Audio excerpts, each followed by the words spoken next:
sia dibandingkan seorang yang ingin melucu tapi tak pernah lucu.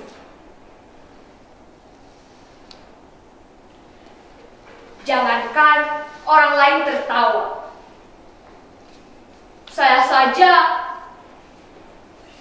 tidak tertawa oleh lelucon saya. Mungkin kalian menyangka menjadi badut adalah pekerjaan yang paling gampang.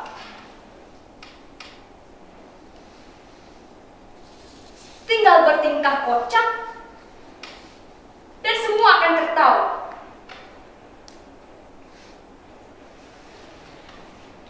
Jika kalian menjadi saya,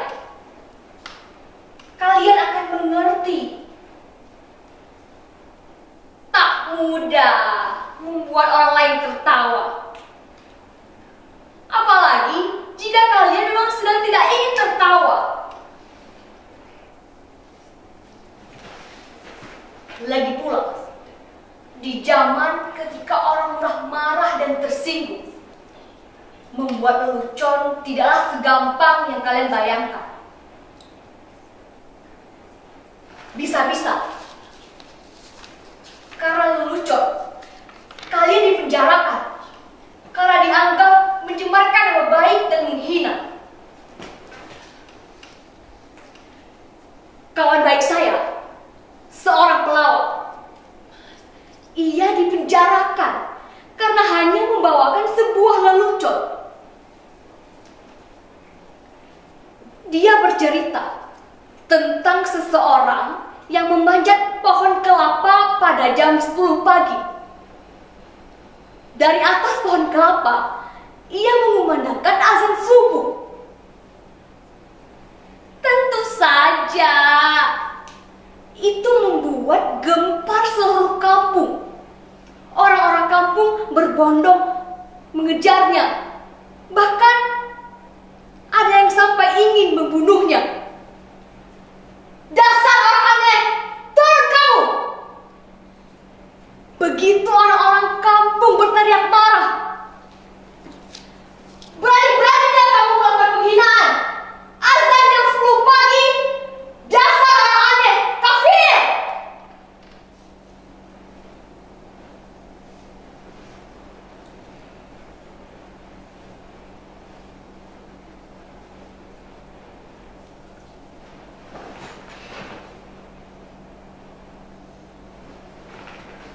Orang kok gampang mengkafir-kafirkan orang lain. Hanya karena berbeda menjadi bermusuhan. Sepertinya sekarang orang senang bertengkar. Kalau Descartes bilang, aku berpikir maka aku ada. Kalau orang sekarang bilang, aku bertengkar, maka aku ada. Pertengkaran sekarang menjadi komoditi, diperjualbelikan. Seringkali diberikan pembenaran atas nama keyakinan. Ayat-ayat digunakan demi kepentingan kekuasaan. Makanya, sekarang ini susah membuat orang lain tertawa.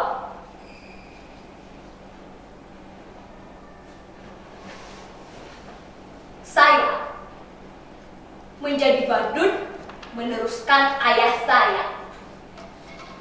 Dulu, ayah saya juga seorang badut. Karena bapak saya badut, ya saya pun jadi badut. Sekarang kan sedang ngetren anak meneruskan pekerjaan orang tuanya. Kalau bapaknya presiden, ya anaknya pengen jadi presiden.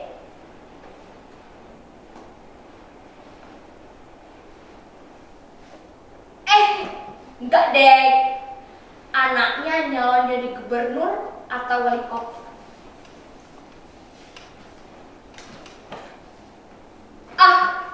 Sudahlah,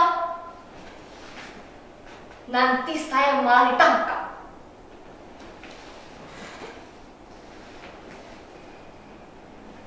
Dulu, kata bapak saya, jadi badut lumayan enak. Penghasilannya lumayan. Badut dan pelawak sering diundang karena orang masih butuh hiburan. Lah, kalau sekarang badut saja kalah lucu sama politikus.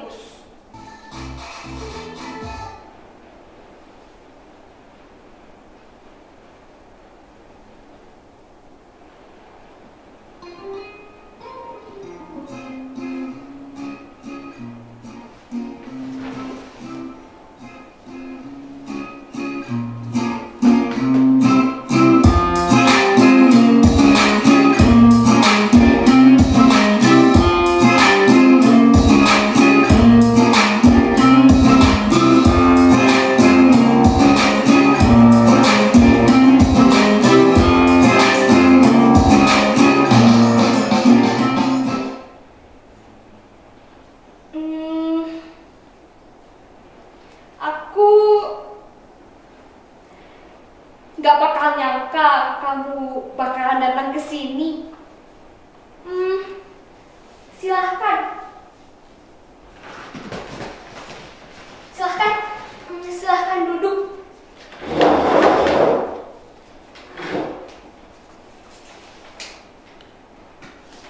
Kamu mau minum? Atau mau makan?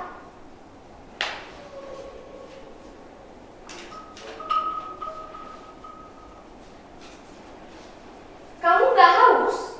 Atau kamu nggak lapar? Oh, syukurlah. Soalnya aku juga nggak punya apa-apa. Oh, tapi bisa GoFood kok. Tapi kamu yang bayar ya.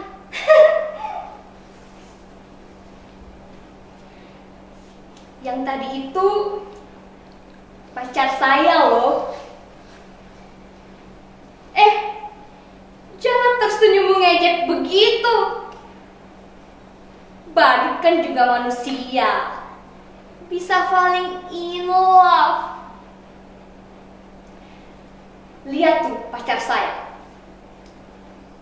Tampan kan? Namanya Sumitro. Suka minta rokok.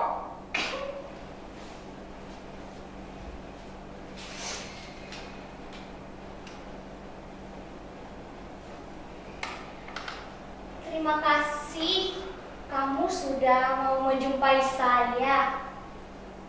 Saya kira kamu sudah melupakan saya. Kamu pasti kangen ya? Sama saya juga.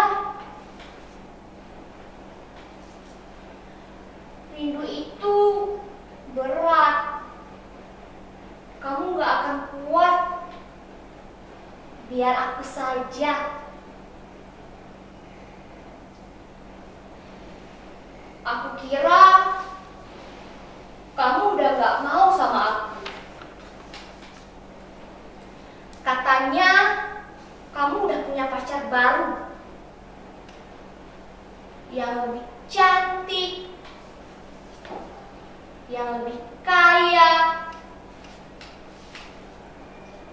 Tapi apapun yang terjadi, aku tetap cinta sama kamu. Sumpah I love you, I miss you. Boleh nggak aku peluk kamu, cium kamu?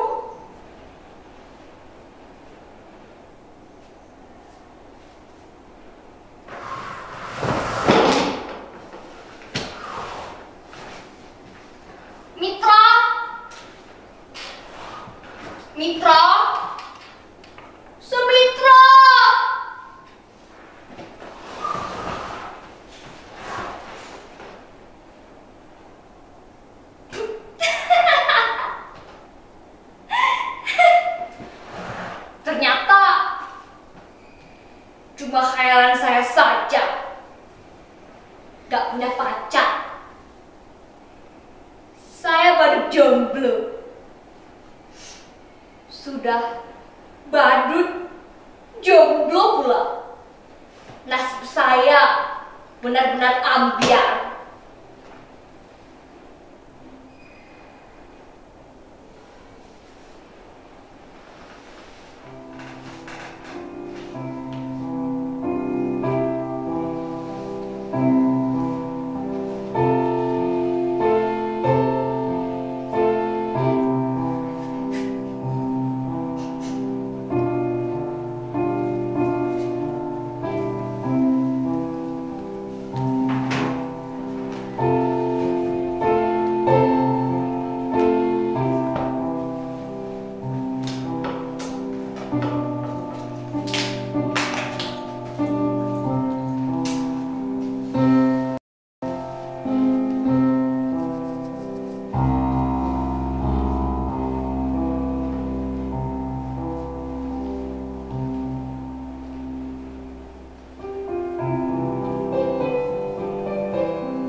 Kenapa melihat saya seperti itu?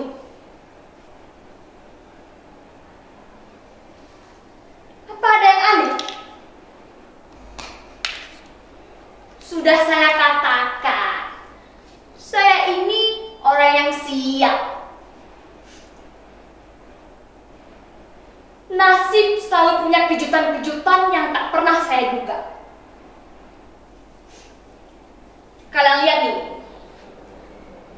pakaian saya begitu keren dan parlente. Tapi sebenarnya saya tak pernah memimpikan hal ini. Tapi ya barangkali ini memang takdir saya.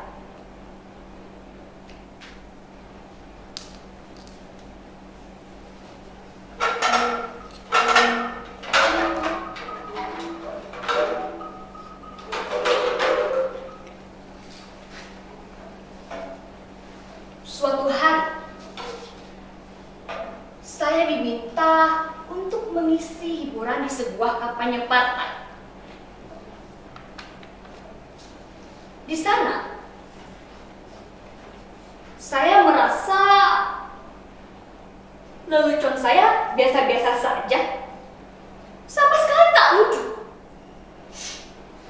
Tapi entah mengapa, mereka semua tertawa terpingkal-pingkal. Padahal saya hanya menjentikkan diri saya seperti ini.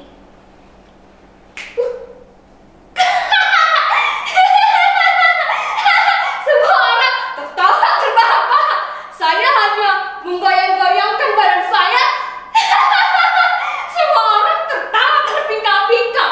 Bahkan ketika saya hanya diam,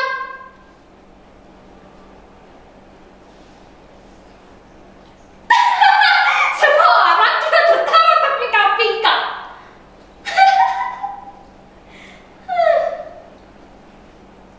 Semua orang tertawa karena kebodohan saya. Sungguh, saya tak pernah merasa sebodoh ini dan setolol ini selama hidup saya. Tapi setelah itu, pemimpin partai mendatangi saya, menjabat tangan saya, memuji-muji saya. Katanya, saya itu orang yang karismatik. Saya punya bakat untuk disukai semua orang.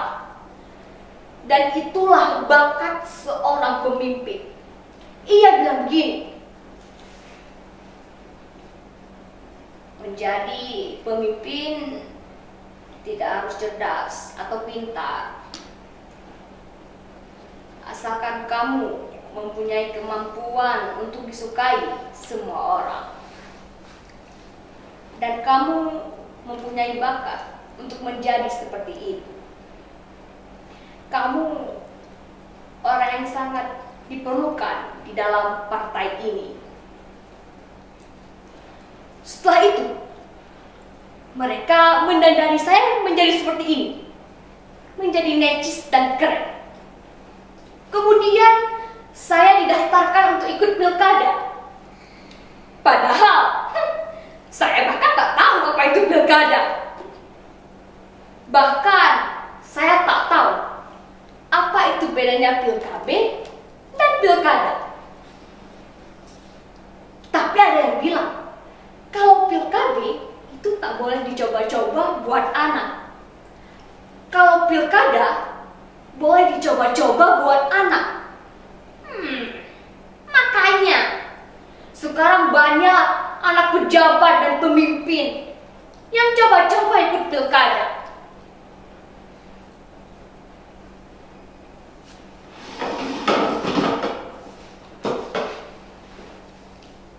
Betapa sialnya saya. Saya malah menang pilkada. Barangkali memang zaman sudah gila. Mereka memilih saya karena saya dianggap paling lucu dan bisa menghibur dan membahagiakan kehidupan mereka.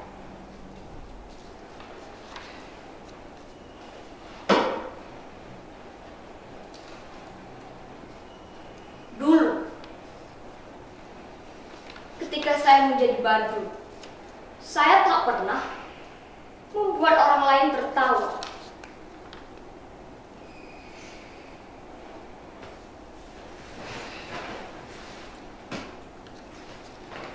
Tapi, ketika saya menjadi pemimpin, saya selalu membuat orang lain tertawa.